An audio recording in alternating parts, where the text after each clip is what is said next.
La dernière réflexion est assez intéressante. Les gens ont compris que l'immigration, c'est un thème, que l'immigration, c'est quelque chose qui va compter ou qui compte et que les gouvernements doivent, s'ils peuvent, faire quelque chose. Ce qui peut être gênant, c'est faire coïncider des raisons politiques, peut-être avec cette immigration et le fait qu'aujourd'hui, ça devient un vrai sujet. Alors, plus qu'un sujet, c'est-à-dire qu'aucun gouvernement ne passe à travers, notamment face aux pressions. On parlera d'une autre dans quelques temps. C'est clair que quand on regarde les sujets de préoccupation, ça fait partie des sujets de préoccupation. La grande difficulté, c'est effectivement d'arriver à gérer ça de manière qui ne soit pas caricaturale. D'abord, le premier point, tous les pays sont concernés en Europe et même au-delà de l'Europe parce qu'on vit une époque d'un grand paradoxe. Le monde n'a jamais été aussi ouvert, le monde n'a jamais été aussi interdépendant. Nous n'avons nous-mêmes, les différents États-nations, jamais autant profité d'un monde qui est ouvert économiquement, du point de vue de nos vies de tous les jours, du point de vue des opportunités que nous avons. Et en même temps, ce monde extrêmement ouvert, politiquement, il a remis la question des identités et des frontières au centre de tout. On a beaucoup de formations politiques qui sont venues justement pour expliquer aux électrices, aux électeurs, regardez, ce monde en même temps est plein de dangers. Donc on a ce paradoxe. Et la demande de l'opinion n'est pas univoque. C'est pas fermer les frontières, la demande de l'opinion. La demande de l'opinion, elle est elle-même un peu contradictoire. Quand vous regardez les sondages d'opinion selon les types de questions qu'on pose, on ne va pas obtenir le même portrait de l'opinion publique par rapport à l'immigration. Et donc voilà, c'est très compliqué, mais on voit que ce monde ouvert, il a engendré d'une certaine manière des contre-réactions politiques. Et puis il y a cette gestion politique des choses. Le gouvernement allemand, il est sous forte pression. Il faut qu'il montre à l'opinion qu'il agit, mais en même temps, toute une partie de l'Allemagne ne demande pas nécessairement ça. Donc c'est très compliqué. En France, c'est la même chose. C'est intéressant. On va écouter Olaf Scholz. Vous parliez justement de ces gouvernements qui ont peut-être parfois changé de visage, ou des personnalités politiques qui ont parfois changé de visage. C'est le cas, on peut le dire, du chancelier allemand, on l'a dit, poussé par une extrême droite très particulière en Allemagne, où le néo-nazisme n'est jamais forcément très loin des idées développées. Écoutons le chancelier. Du fait des expériences que nous portons dans notre histoire, du fait des tragédies du fascisme et du national-socialisme, nous sommes un pays qui protège ceux qui sont persécutés politiquement, qui fuient pour sauver leur vie, qui doivent la sauver. Cela figure dans notre Constitution. Et nous ne le remettons pas en cause. L'ouverture au monde est nécessaire, mais l'ouverture au monde ne signifie pas que quiconque le souhaite peut venir. Alors, on va écouter Hubert Védrine. C'est très intéressant ce qu'il a à dire sur cette question, et on en parle juste après. Ce que dit Scholz paraît provoquant, mais c'est inévitable. À mon avis, c'est le début d'un processus. Il y en aura d'autres. Et à travers 1000 disputes, dont on avait l'exemple dans vos débats, les Européens sont obligés d'aller vers une approche comme les sociodémocrates scandinaves, en fait. Et la France paraît très singulièrement sur une autre ligne, en tout cas rhétoriquement. En tout cas, rhétoriquement. On va y venir à la France, on va parler de l'Italie également, du troc qui est fait avec l'Albanie, mais ce chancelier Olaf Scholz que l'on découvre et cette analyse froide d'Hubert Védrine, mais on va tous y venir, d'autres vont y venir. Moi, j'ai pas envie de porter de jugement sur ce que fait Olaf Scholz ou ce qu'avait fait Angela Merkel après la crise en Syrie en accueillant 1 million de réfugiés, etc. Mais tous les deux ont eu la même manière de procéder, c'est sans prévenir vos partenaires européens.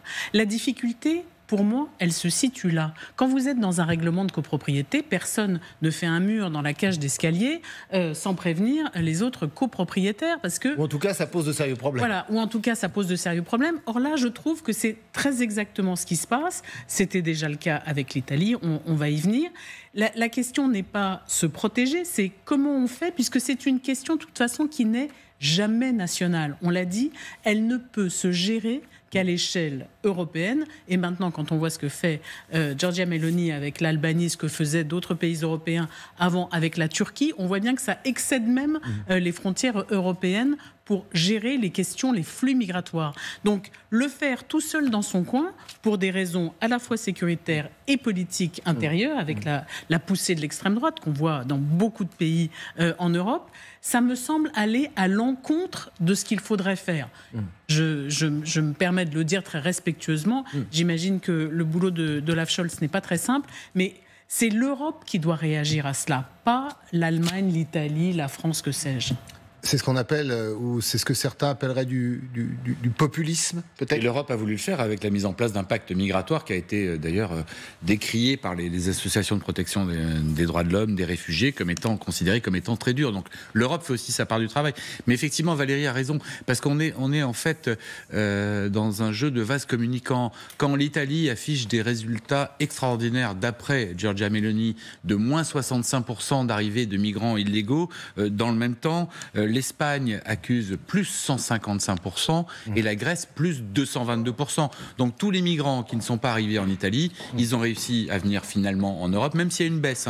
Frontex c'est l'agence européenne qui s'occupe des migrations, note une baisse de 36% d'arrivées depuis le début de l'année 2024. Donc on sent qu'il y a un tassement. Mais ça peut évidemment qu'être une politique européenne, autrement ça ne fonctionne pas. Ce qui est très intéressant dans le cas de l'Allemagne, c'est pour ça que c'est spectaculaire, c'est que c'est le pays qui est vraiment au cœur de l'Europe, avec énormément de pays qui sont concernés.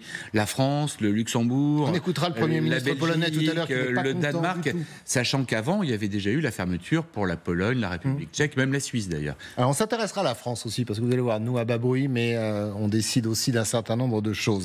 Laura Pouget nous a rejoint. Vous esquissez le problème italien ou la solution italienne. Merci d'être avec nous, Laura, parce qu'on peut le dire comme ça.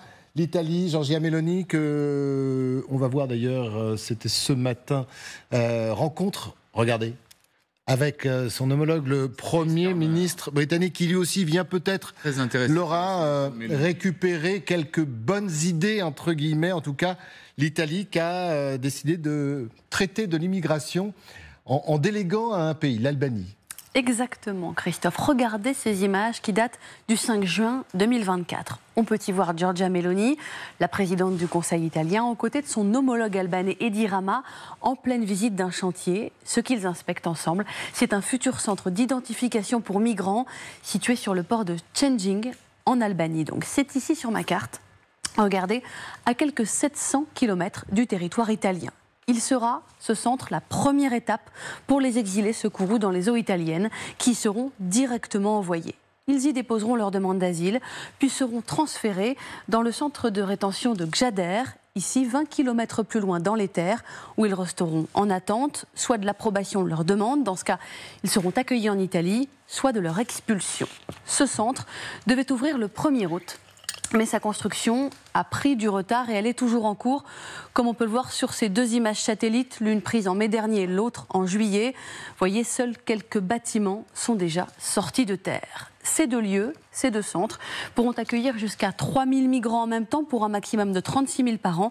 Ils seront financés et gérés par l'Italie. Alors, quelle est la base de l'accord entre les deux pays ? Un accord conclu en novembre 2023 entre Rome et Tirana, donc pour une durée de 5 ans, selon une logique voulue par Giorgia Meloni d'externalisation de l'asile. D'après elle, ce projet pourrait être reproduit dans de nombreux pays et pourrait même devenir une partie de la solution structurelle de l'Union européenne, je la cite. Et de fait, 15 pays membres de l'Union ont écrit à la Commission après cet accord fin avril pour lui demander de nouveaux dispositifs avec des pays tiers, en s'inspirant notamment de ce modèle d'accord Italie-Albanie. Merci beaucoup, Laura, pour toutes ces précisions. C'est compliqué, hein, c'est très très compliqué. J'ajoute d'ailleurs, nous étions avec Tania Rachaud tout à l'heure, qui est une docteure en droit européen, et on parlait de l'Allemagne, bien évidemment, de l'Italie, bien évidemment, d'autres pays, bien évidemment, et elle a tenu à nous rappeler et la France dans tout ça. Est-ce qu'on est plus vertueux que nos amis ? Vous allez le découvrir, pas forcément.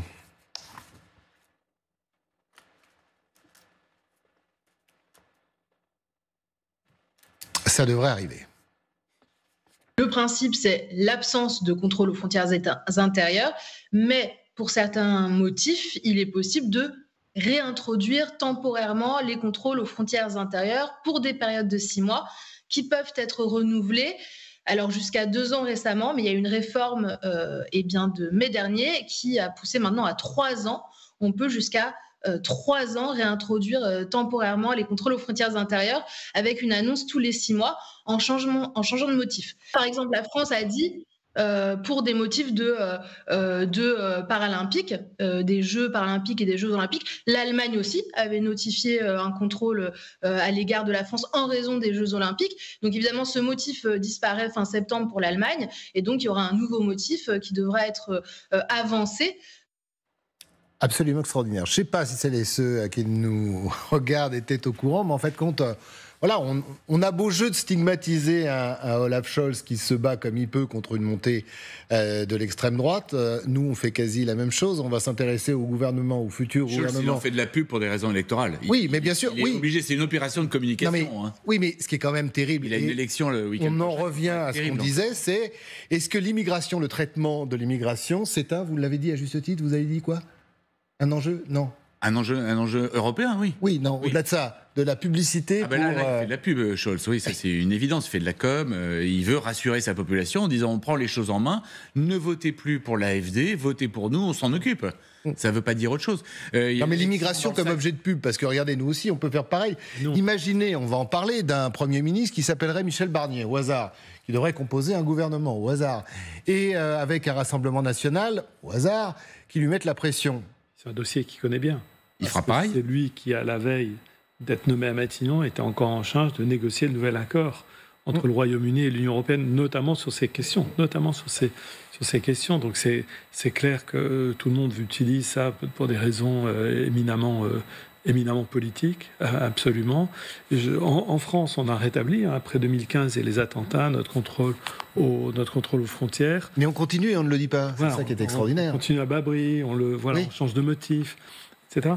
Mais il y a une sorte de paradoxe. C'est vrai que pour les gouvernants, s'en remettre à l'Europe, on sait que c'est la solution. En même temps, s'en remettre à l'Europe et le dire à l'opinion publique en disant donc ça va prendre du temps, donc c'est des négociations, donc c'est des accords, avec une opinion publique qui exprime un certain nombre de demandes. Et puis fondamentalement, contrôler les frontières est un vrai acte de souveraineté. Donc c'est vrai qu'avec le concept de souveraineté européenne, on voit bien qu'il faut monter au niveau européen pour le faire vraiment. Mais l'abandon par les dirigeants européens de tout discours sur la question est en même temps problématique pour eux. Donc voilà, c'est éminemment complexe. Alors, oui, Valérie. Juste un mot. L'immigration, c'est une forme de cache-nez. Ça vous permet de sortir dans la tempête, de dire que vous luttez contre l'immigration, mais vous êtes bien protégé avec votre cache-nez. Vous dites des choses qu'on ne comprend pas très bien. Vous marmonnez un peu sous votre cache-nez. Et finalement, vous arrivez comme ça à traverser une tempête. Voilà, c'est à ça que ça sert. L'Albanie, c'est extraordinaire. D'ailleurs, on a vu le Royaume-Uni avec le Rwanda. Bon, ça y est, c'est totalement abandonné. L'Albanie, on verra. Ça devait être inauguré cet été. C'est pas pour des questions de bâtiment. C'est que c'est très. On est bien d'accord que la rencontre là en ce moment entre Giorgia Meloni et son homologue britannique tourne essentiellement autour. Bien sûr, parce que Keir Starmer cherche des solutions, d'autant plus que c'est lui qui a mis fin à ce qui était prévu avec le Rwanda. D'ailleurs, le Rwanda garde l'argent. Ils l'ont bien affirmé, les Rwandais. Bon, ça se fait plus, mais on va quand même garder l'argent. Je ne sais plus quelle somme c'était. C'est une somme assez importante, plusieurs dizaines de millions d'euros. Mais l'Albanie, ça aussi, c'est un cache-nez, c'est un cache-misère. Ça va concerner 36 000 personnes au mieux. Si ça fonctionne, parce que ça pose des problèmes réglementaires en Europe, c'est a priori, ça passe pas la Cour européenne des droits de l'homme, on verra. En tout cas, c'est pas fini, l'histoire n'est pas finie. 36 000 personnes sur 5 millions de personnes qui arrivent en Europe, tout confondu. Chaque année, on voit bien que c'est pas gérable. Giorgia Meloni, elle a eu des résultats en faisant deux choses. D'abord, en interdisant aux bateaux des ONG d'aller sauver les gens en mer. Donc des gens sont morts en mer à cause de la politique italienne. Ça, c'est une évidence. La seconde chose qu'elle a fait, qui a été encore plus efficace, c'est qu'elle est allée voir Kais Saied, le Tunisien, elle est allée voir les Libyens, elle est allée voir les Égyptiens. Elle leur a dit, d'ailleurs, en Tunisie, avec Ursula von der Leyen, je vous donne de l'argent pour que vous gardiez les migrants. Ils ont gardé les migrants. Kais Saied a renvoyé des milliers de personnes dans le désert entre la Tunisie et la Libye. Des centaines d'entre eux sont morts. Donc il y a quand même des conséquences qui sont extrêmement lourdes. Mais le jour où ces régimes qui ne sont absolument pas démocratiques, qui sont totalement autoritaires, à minima, si ce n'est dictatoriaux, diront bah non, nous on voudrait plus d'argent, comme peut le faire par exemple ça a déjà été fait, Bélarus Loukachenko, on veut plus d'argent, à un moment on ne voudra pas donner l'argent parce que ça devient un chantage, ça devient quasiment mafieux. Les Turcs, c'est ce qu'on a fait avec la Turquie. C'est ce qu'on a fait avec Erdogan. Ça fonctionne encore, mais le jour où Erdogan peut ouvrir les vannes, et là ce sera pareil. C'est pas une solution. Il a déjà menacé. C'est pas une solution pérenne. Et en prime, ces gens-là, Erdogan en premier, vont nous faire chanter, nous Européens. Donc il faut trouver des solutions qui soient pérennes. Alors on va écouter une voix dissonante dans ce concert. Donald Tusk, le Premier ministre polonais, lui, il n'est pas du tout content des décisions allemandes et des décisions que pourrait prendre l'Europe en matière d'immigration. Ce type d'action est inacceptable du point de vue polonais. Aujourd'hui, nous avons besoin du soutien total de l'Allemagne et de l'ensemble de l'Union européenne pour nous aider à organiser, financer et armer notre frontière orientale, y compris dans le contexte de l'immigration clandestine. Ce dont la Pologne a besoin, c'est d'un renforcement du contrôle de sa frontière. Il l'a déjà dit, il le redit. Mais oui, d'ailleurs, les Polonais sont en train de construire une sorte de mur entre la Pologne et le Bélarus, la Biélorussie, pour justement, c'est pas un risque d'invasion militaire de la part de Loukachenko, c'est pour prévenir les migrants qui pourraient venir par cette frontière-là, parce qu'ils viennent directement des pays qui sont en guerre, notamment Syrie, beaucoup de Syriens. Ils sont emmenés en avion par les Russes ou par les Biélorusses, après pour servir comme arme contre les Européens. Oui, vous avez dit le bon mot. Donc c'est vraiment arme, chantage, c'est un comportement totalement mafieux. Dont effectivement, évidemment, on peut déstabiliser un pays, un gouvernement et une institution. La Pologne, ça peut largement tout ce qui est bien placé pour le savoir, puisqu'il a gagné les élections face à un gouvernement ultra conservateur, assez proche des théories d'extrême droite. Et si jamais il a un déferlement de migrants, il perdra les prochaines élections. De même en Allemagne, il ne faut pas oublier, c'est très très court maintenant. Le 28 septembre prochain, il y a les élections fédérales. Et la coalition Scholz est déjà sur un siège éjectable.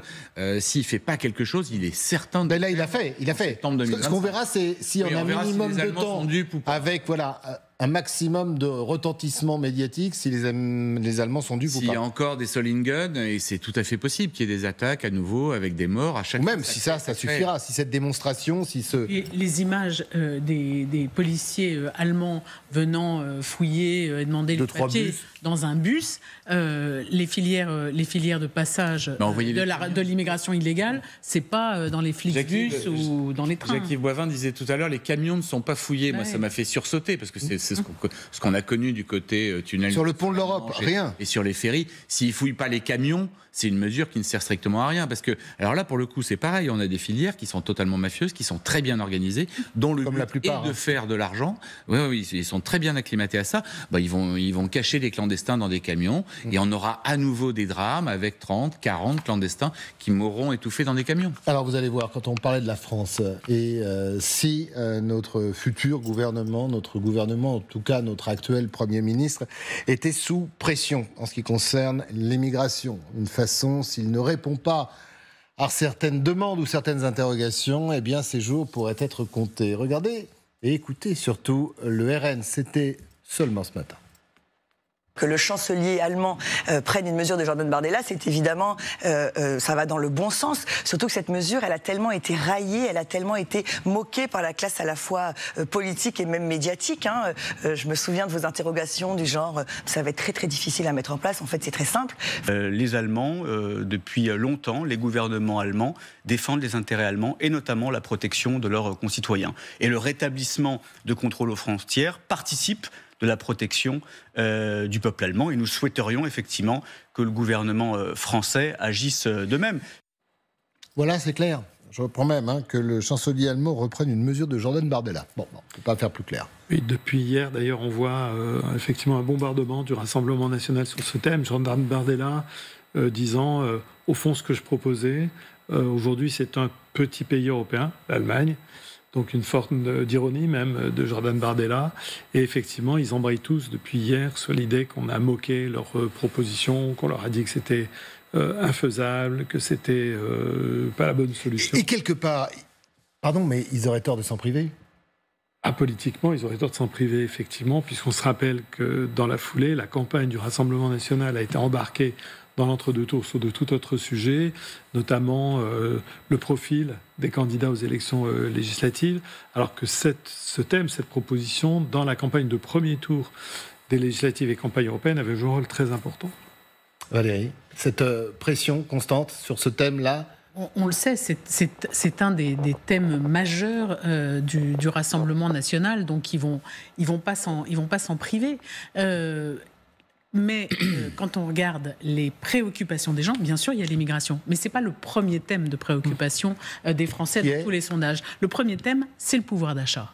Et donc, le Rassemblement national, en se portant aussi massivement au lendemain des décisions allemandes sur la question de l'immigration, risque d'abandonner peut-être à d'autres le thème du pouvoir d'achat qui a porté Marine Le Pen très haut pendant la campagne présidentielle, qui lui a permis de se défaire d'Éric Zemmour. On s'en souvient peu, mais il faut se rappeler ça, alors qu'Éric Zemmour était uniquement sur une thématique liée à l'immigration, au grand remplacement, etc. L'identité nationale et compagnie. Et identité nationale. Donc, le but du Rassemblement national, c'est là de faire feu de tout bois et dire que l'idée avancée par Jordan Bardella de ces systèmes de double frontière sur lequel Gabriel Attal avait beaucoup ironisé pendant leur débat, ils y reviennent. C'est une fois de plus, un de leurs thèmes majeurs. Attention à eux, à ne pas abandonner le thème de l'immigration qui est du pouvoir d'achat, qui est celui qui est plébiscité par leurs électeurs. Alors s'ils le font, je vais vous laisser la parole dans un instant, s'ils le font, c'est tout simplement parce que nous avons un Premier ministre à défaut de gouvernement qui s'appelle Michel Barnier, et il a non pas été ambigu sur l'immigration, mais il a porté parfois des pensées, des idées très fortes sur le sujet. On va l'écouter, c'est un petit montage, mais qui nous résume plus ou moins bien, j'ai envie de dire même assez bien, l'évolution de sa pensée en fonction des contextes politiques. Proposer clairement, si les Français me font confiance, ce moratoire accompagné d'un référendum qui nous apportera le bouclier constitutionnel dont nous avons besoin pour sécuriser les mesures que nous voulons prendre, pour limiter le regroupement familial, pour expulser les gens qui doivent l'être, et de manière absolument implacable. Il y a toujours le sentiment que les frontières sont des passoires et que les flux migratoires ne sont pas maîtrisés. Donc nous allons en effet maîtriser les flux migratoires, pas avec de l'idéologie, pas avec des discours et des phrases, mais avec des mesures concrètes. J'annoncerai l'architecture du gouvernement. Au moment où on formera le gouvernement, vous verrez, on va traiter cette question. On va la traiter... Ne parlez pas trop vite. On va traiter cette question grave, sérieuse, avec de la rigueur, avec de la ténacité, avec le souci de maîtriser l'immigration. On le fera aussi avec humanité. Bruno Cotresse, entre les Français et un Michel Barnier qui a évolué.